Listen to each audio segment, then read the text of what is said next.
পুর নিয়োগ দুর্নীতি মামলায় আলিপুর আদালতে চূড়ান্ত চার্জশিট জমা দিল সিবিআই। সেই চার্জশিটে অভিযুক্ত হিসেবে নাম রয়েছে অয়নশীলের সংস্থা এবিএস ইনফোসেন, আইএএস জ্যোতিষ্মান চট্টোপাধ্যায়ের। তাছাড়া চার্জশিটে কেন্দ্রীয় তদন্তকারী সংস্থা দাবি করেছে উত্তর ও দক্ষিণ দমদম, কামারহাটি, বরানগর সহ ৮টি পৌরসভায় ৬০০-র বেশি বেআইনি চাকরি হয়েছে। এই দুর্নীতির সময় ডিএলপি বিভাগের ডিরেক্টর ছিলেন জ্যোতিষ্মান। প্রসঙ্গত, দক্ষিণ দমদম পৌরসভার প্রাক্তন চেয়ারম্যান পাঁচু গোপাল রায়ের বিরুদ্ধে আগেই চার্জশিট পেশ করা হয়েছিল।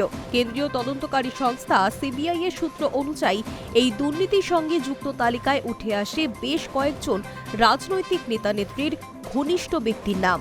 তারপরই পৌরসভা নিয়োগ দুর্নীতি মামলায় নতুন করে চার্জশিট দাখিলের প্রস্তুতি শুরু করে সিবিআই। তদন্তকারীরা মনেই করেছিলেন প্রভাবশালীদের ভূমিকা এবং জিজ্ঞাসাবাদের জন্য তথ্য চার্জশিটে জায়গা পেতে পারে। প্রসঙ্গত, স্কুলে নিয়োগ দুর্নীতি মামলার সূত্র ধরেই প্রথমে ব্যবসায়ী অয়নশীলকে গ্রেফতার করেছিল সিবিআই। পরবর্তীতে তার সল্টলেকের অফিসে তল্লাশি চালিয়ে উদ্ধার হয় একাধিক ওএমআর শিট ও উত্তরপত্র। সেখান থেকেই পৌরসভা নিয়োগ প্রক্রিয়ায় অনিয়মের ইঙ্গিত মেলে। জানা যায়, পৌরসভার নিয়োগ পরীক্ষায় ওএমআর সংক্রান্ত দায়িত্ব ছিল অয়নের সংস্থার উপরই।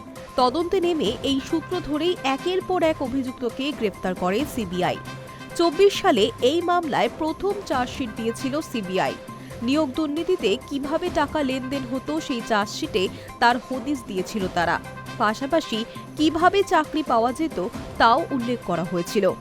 সিবিআই চার্জশিটে দাবি করেছিল অয়নের ২ এজেন্টের মাধ্যমে বেশ কয়েকজন চাকরি পেয়েছিলেন। তাদের প্রত্যেকের কাছ থেকে গড়ে ৫০,০০০ টাকা করে কমিশন নিয়েছিলেন অয়নের এজেন্টরা। সেই সময় বলা হয়েছিল অয়নের মাধ্যমে কলকাতা সহ ১৬টি পৌরসভায় নিয়ম বহির্ভূতভাবে অনেকে চাকরি পেয়েছেন।